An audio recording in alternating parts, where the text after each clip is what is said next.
Ils ne sont pas nés dans le même pays, ils n'ont ni la même race, ni la même religion. Et pourtant, ils sont sûrs que l'amour est plus fort que la différence, plus fort que les préjugés et le regard des autres. Donc Farida et Pascal, vous vous êtes mariés donc, en 91, il n'y a pas si longtemps que cela. Donc, et ça a été, il a fallu aussi prouver que ce n'était pas un mariage blanc. Oui, tout à fait. Il y a eu beaucoup d'enquêtes. J'ai dû faire écrire des lettres au président, au ministre, au préfet de la Seine-Saint-Denis. J'ai dénoncé donc SOS Racisme qui est venu avec nous pour nous aider pour la mairie de Saint-Denis. Ceux-ci donc refusaient catégoriquement de nous marier. Étant donné que mon épouse était rentrée donc, de l'Algérie, après 5 ans d'Algérie, clandestinement en France. Elle a reçu 3 lettres d'expulsion. Elle a été convoquée au commissariat. Et j'ai fait tout mon possible, malgré les problèmes dans mon boulot, dans mon travail, pour essayer d'empêcher cette expulsion et essayer de pouvoir donc nous marier. Car donc l'amour est très très fort et il faut se battre. Ouais. Donc pour vous présenter tous les deux, donc Pascal, vous avez 33 ans, vous êtes catholique non pratiquant, tout à fait. Maître d'hôtel. Maître d'hôtel. De votre profession. Oui. Et vous, donc Farida, vous avez 31 ans, vous êtes algérienne, musulmane. Pas tout à fait. Je veux dire, c'est peut-être vis-à-vis de mes parents si je suis vraiment musulmane, mais au fond de moi-même, je ne le pratique pas tout à fait. Donc vous êtes serveuse, vos parents sont en France depuis très longtemps, Oui, depuis très longtemps, 1944. Donc vous avez, vous, grandi en France. J'ai grandi en France, j'étais à l'école. Oui, donc vous parliez de ce retour en Algérie. Pourquoi vous êtes retournée en Algérie à un moment donné? Très dur, c'est pour faire plaisir à mes parents. Pour essayer de voir, pour voir comment ça se passe, la religion, la culture, le mode de vie là-bas. Et puis bon, je suis allée et je l'ai beaucoup regretté. C'était très dur, surtout pour moi qui ai vécu ici. J'avais beaucoup de copines partir comme ça. C'est vous qui avez voulu revenir en France? Ah oui, j'ai tout fait pour revenir. Au bout de 5 ans, c'était vraiment trop. Le mode de vie, c'était vraiment, comme disait tout à l'heure, la femme est esclave, s'habiller en long. C'était vraiment un changement pour moi. Moi qui est très libre, qui est très vivante, ça a été une prison, c'était une barrière. C'est au retour donc d'Algérie, ici en France, que vous avez rencontré Pascal? Je l'ai connu au bon moment. J'étais dans les problèmes. Il m'a vraiment beaucoup épaulée. Je veux dire, s'il n'aurait pas été là, je ne sais pas ce que j'aurais fait. J'étais prête au suicide, j'étais vraiment désorientée. Qu'est-ce qui était difficile ici en France, au retour? C'était les papiers, c'était une barrière pour moi. Je veux dire, c'était un gros problème. Je ne pouvais pas travailler, je ne pouvais pas m'intégrer facilement comme ça. Je ne pouvais pas comprendre qu'on ne pouvait pas m'accepter. J'avais vécu ici, je suis née là. On ne voulait pas de moi. Je veux dire, j'ai eu 3 expulsions quand même. Je n'arrivais pas à comprendre comment que ça se fait. Puis j'avais toute ma famille ici, j'avais mes parents. Je ne comprenais pas. Et puis bon, après, il y a Pascal qui est arrivé. Mais l'expulsion est intervenue parce que vous étiez reparti en Algérie. Voilà, c'est ça, parce que je suis restée trop longtemps. Donc vous, ça a été des ruptures successives. C'était un cauchemar pour moi, je dis c'est pas possible. Et après, bon, j'étais à la recherche, vous savez, les petits boulots sans papier, sans être déclaré, vous savez, les boulots en noir, je veux dire, garde d'enfants, femme de ménage, vous savez qu'on faut tout le monde, les gens en ce moment. Et puis bon, après, je me suis renseignée sur une petite annonce. Ça a été mon destin a commencé ici. Ça a été vraiment le hasard. Chercher une personne pour aider un maître d'hôtel. C'était masculin, je suis quand même à me présenter. Quand il a ouvert la porte, je l'ai vu, il était étonné. J'étais vraiment désemparée et tout. Et puis après, on a commencé à sympathiser. Et c'est là qu'il m'a... Enfin, parce qu'il y avait plusieurs filles qui passaient. Il devait choisir une des personnes compétentes à cette place. Et c'est là qu'il s'est arrêté à moi. Il y a eu le coup de foudre, comme on dit. Vous avez eu le coup de foudre en la voyant? Tout de suite, non. Mais déjà, il y a eu une affection qui s'est faite. Elle était du Nord, j'étais du Nord. Et je me suis dit, je vais la faire travailler, puisqu'on est du même coin. Et là, je sais pas, c'est plus le cœur qui a parlé qu'autre chose. Et j'ai voulu l'aider. Parce que vous, quand même, Pascal, ce qui est très surprenant et très atypique, c'est que vous avez donc décidé d'aider Farida. Et alors que vous aviez une appartenance politique, pas n'importe laquelle, à ce moment-là, vous étiez au Front National. Tout à fait. Alors, ouais. On a du mal à le croire quand même. Ah, du mal à le croire. Mais là, il faut assumer quand même. Il faut Ses parents assumer. savent Faut pas. parler. Il faut assumer. C'est vrai que pendant quelques années, j'avais plus ou moins abandonné mon métier donc, de la restauration. Je m'étais mis donc à la sécurité. Et là, on avait vu des choses vraiment peu orthodoxes. Beaucoup de problèmes avec les étrangers. Alors, c'est tout un lavage de cerveau. Et de là, donc, on rencontre des amis Qui l'ont plus ou moins influencé. fréquentables. Et bon, ils m'ont, je ne dis pas influencé, mais je me suis mis à partir avec eux donc, pour le Front National. Et c'est vrai, lorsque je raconte encore maintenant que les étrangers, je ne pouvais pas les voir, alors pas du tout. Vous étiez raciste, Ah, mais oui, complètement. complètement. Aveuglé d'ailleurs. Et du jour au lendemain, dire donc à mes amis, voilà, je suis marié, donc je vais me marier, et elle est algérienne. Imaginez le froid que ça peut faire. Donc j'ai perdu beaucoup d'amis à cause de cela. Je ne m'en porte pas plus mal. Je suis très content d'ailleurs. Ça m'a permis de voir clair, de me rendre compte que tous les étrangers ne sont pas pareils et qu'on peut au moins leur faire confiance sur beaucoup de choses. Ça ne vous a pas fait peur, ça? Vous Si, ne au vous êtes début, pas parce dit, que mais quel individu oui, j'ai vu étrange. des tracts, parce que bon, un jour, on m'a fait rentrer dans son appartement. Ça m'a fait peur, j'ai vu la photo de Le Pen, j'ai vu des tracts, j'ai dit, qu'est-ce que c'est que ça? J'ai atterri, moi. J'ai dit, mais qu'est-ce que tu fais avec ça? Et un jour, il est parti, j'ai plus trouvé les tas, j'ai tout mis à la poubelle. Il était un peu gêné parce qu'il les avait cachés. Je dis, c'est pas possible, c'est pas Pascal, ça, c'est pas lui. Tout de suite, vous vous êtes dit ça? Oui, Enfin, je dis, c'est pas lui, je dis, c'est pas possible. Ce qui Et en plus, oui. ce qui confirme ce qu'on a dit tout à l'heure, c'est que dès qu'on connaît quelqu'un, toutes les formes de racisme, de xénophobisme, etc., tombent C'est automatiquement. vrai. Et vous, pour vous, vous êtes dit que c'était quoi? De l'égarement, Pascal, que vous étiez en train de vous chercher, que vous étiez trop jeune? Non, mais je voulais redescendre sur Terre parce que il faut faire parler plus son cœur qu'autre chose, que la haine. C'est vrai que c'est totalement différent. C'est un autre monde, c'est notre vie qu'on a. Alors j'imagine que vous avez quitté le Front National. Tout. Tout, j'ai même déménagé. Ça vous fait rire. C'est Hein qui explose de C'est rire. vrai. Alors que lorsque j'habitais dans le Nord, on parlait des étrangers, mais jamais ça me serait venu l'idée de les rejeter, bien au contraire. Et si arrivant sur Paris, c'était vraiment. Je suis arrivé sur Saint-Denis, c'était la faune. Je me suis dit, mince. Je suis arrivé dans un endroit, je suis même plus chez moi.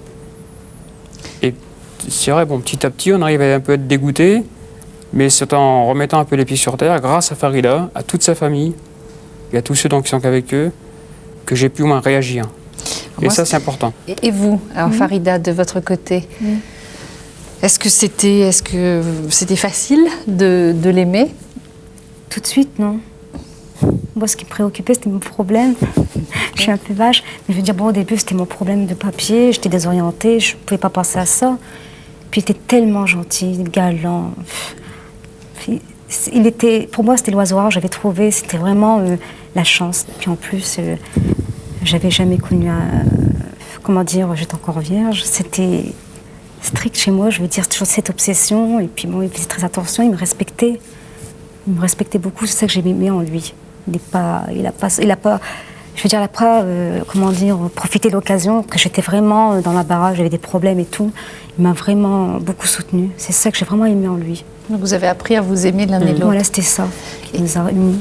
Et votre famille, Farida, comment elle a réagi? Et au début, ils l'ont mal pris, parce que déjà, c'était un Français, il n'était pas musulman, et eux sont très pieux, et surtout de la famille en Algérie, et qu'en dira-t-on? C'est ça beaucoup qui l'aura préoccupé. C'était pas moi, c'était les gens. Vous, Pascal, de votre côté, donc de ne pas être admis par sa famille, ça ne vous a pas fait peur? Ça ne vous a pas donné envie de reculer? Non. Non, parce que je me suis dit, il faut que tu t'en sortes, il faut que tu arrives et que tu démontres à ces gens-là, donc qui seront certainement tes beaux-parents, que tu as une religion totalement différente, mais que tu peux essayer de rendre leur fille heureuse par rapport à beaucoup d'Algériennes qui sont malheureusement mariées avec des Algériens et qui ne sont pas heureuses. Parce que bon, c'est vrai que moi je vois par rapport à ses sœurs qui sont mariées avec des Algériens, C'est pas pareil. c'est totalement différent. Et je me rends compte encore maintenant, lorsque je vais chez ses parents, Donc, je les adore comme mes parents, puisque donc, son père, je l'appelle papa, sa mère, maman, donc ça fait rire toute la famille. Même lors de mariage, embrasser ses beaux-parents, moi, donc, qui suis le seul Français, tout le monde est étonné. Je m'en suis rendu compte donc, au mariage de mon beau-frère. C'était la catastrophe. C'était On était la stupéfaction. Des étrangers. Puisque donc j'étais le seul Français sur 4 gens donc algériens. J'ai embrassé mes beaux-parents comme mes parents et il y a eu une minute de silence. Toute la salle m'a regardé. Qui c'est cet intrus? Vos parents, donc votre famille, alors maintenant, elle, comment elle a réagi? Très Oui. bien. C'est-à-dire que Non, vous êtes, vraiment, elle est bien admise, vous êtes Ah bien oui, oui. admise Oui, très bien. Ils l'adorent comme leur fille. Vous êtes mariés depuis 91, donc vous avez quand même quelques années en tout cas de vie en commun. Oui. Est-ce que par moment vous sentez des difficultés entre vous? Oui, beaucoup. Oui. Surtout quand, question de religion. J'aime bien la question de religion. Ça C'est toujours la religion qui revient, quoi.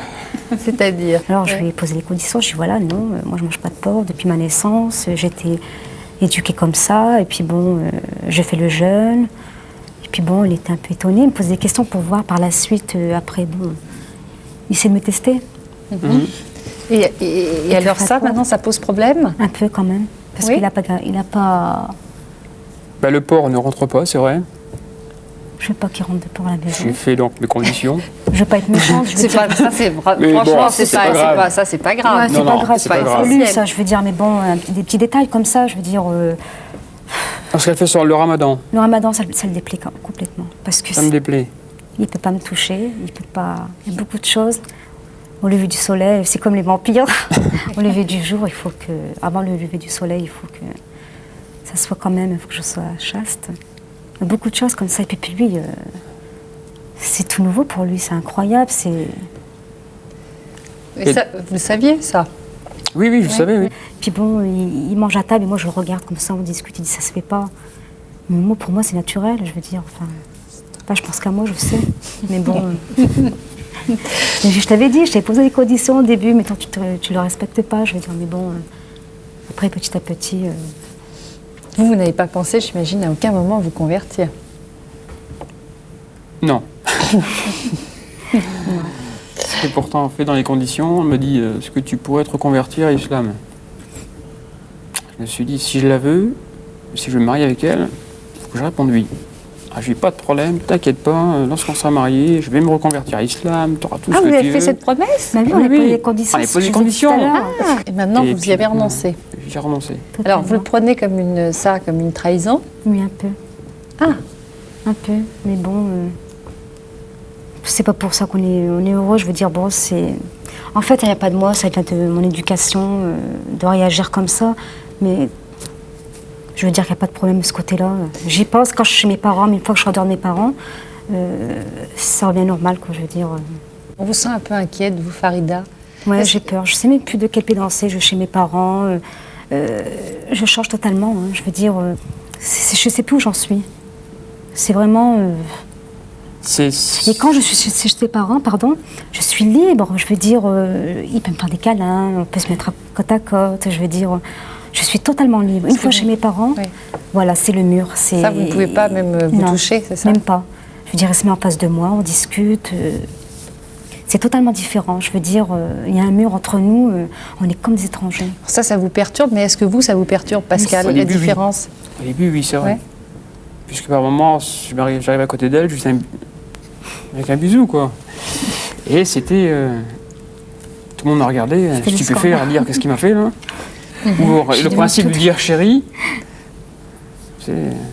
Je suis devenue toute rouge, j'avais honte. Mais on s'y Et fait, lui, il à la était longue on s'y gêné. fait. Vous, On maintenant, à la oui. longue on s'y fait. Bon, et je suis peut-être des fois vicieux, c'est vrai que...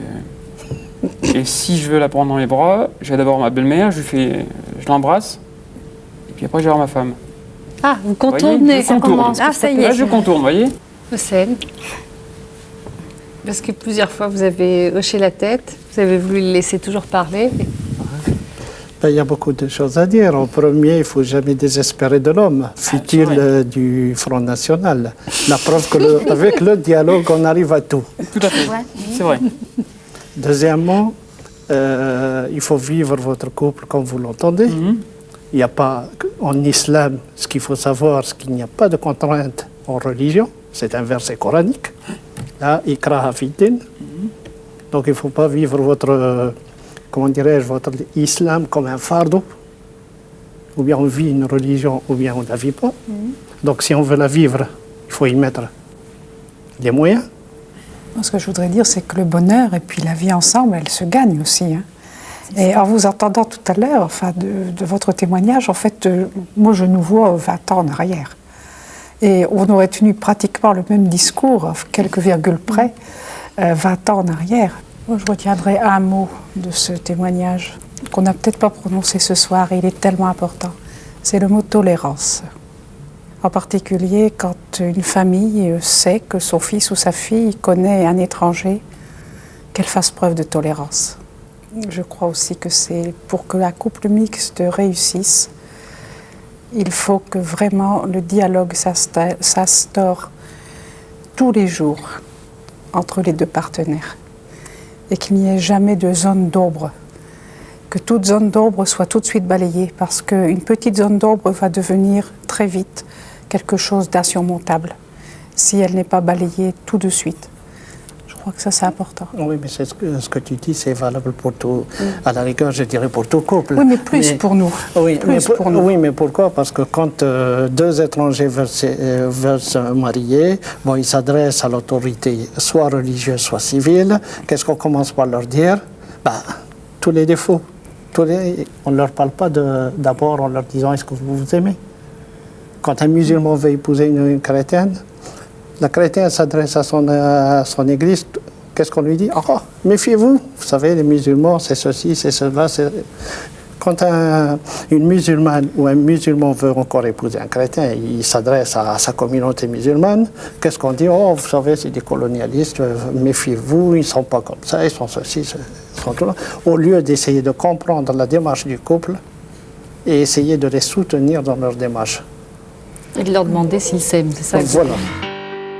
Pour ne rien manquer sur ma chaîne Ina Mireille Dumas, abonnez-vous et activez la cloche.